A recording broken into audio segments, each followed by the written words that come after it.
ভেঙে পড়বেন না। আমি একটা কথা আবার বলে দিই, অনেক মানুষ অত্যাচারিত হয়েছে, নির্যাতিত হয়েছে, অনেকে ঘর ছাড়া আছে।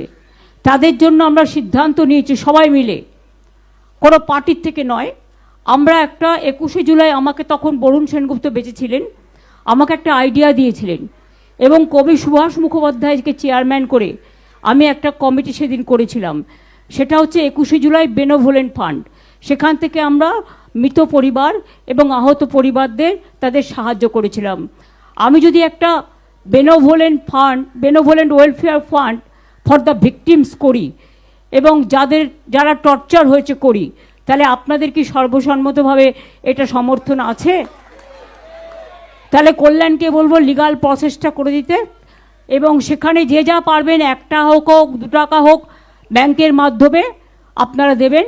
সেটা কাউন্ট করে আমরা পরিবারগুলোকে সাহায্য করব। তারা যেন অসহায় না ভাবে। আমরা সবাই তাদের পাশে আছি।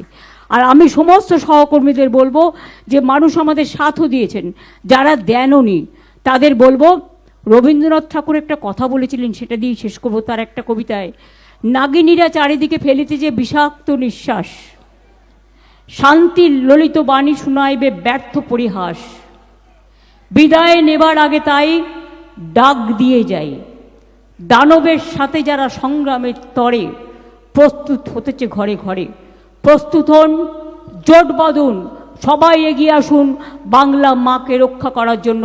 সবাইকে আমি আবার জোট বাঁধার জন্য আবেদন জানিয়ে আজকে এই ছোট্ট রবীন্দ্র জয়ন্তীর অনুষ্ঠান কিন্তু আপনারা দেখুন ভরে দিয়েছেন পুরো। রবীন্দ্র সদনের সামনেও আমি যখন যেতাম প্রোগ্রামে, আমি এত ভিড় দেখতাম না। আজকে যেভাবে আপনারা এসে সমবেত হয়েছেন, যাবার সময় লক্ষ্য রাখবেন সবাই যেন সাবধানে আস্তে আস্তে যেতে পারে। আমি মনে মাথায় বলবো, ববি, কল্যাণ, দোলা এবং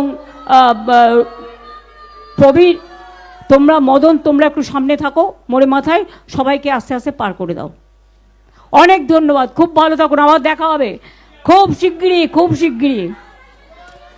আজ থেকে লড়াই শুরু হলো, নীতির লড়াই, বাংলা মাকে বাঁচানোর লড়াই, সন্ত্রাসবাদের বিরুদ্ধে লড়াই।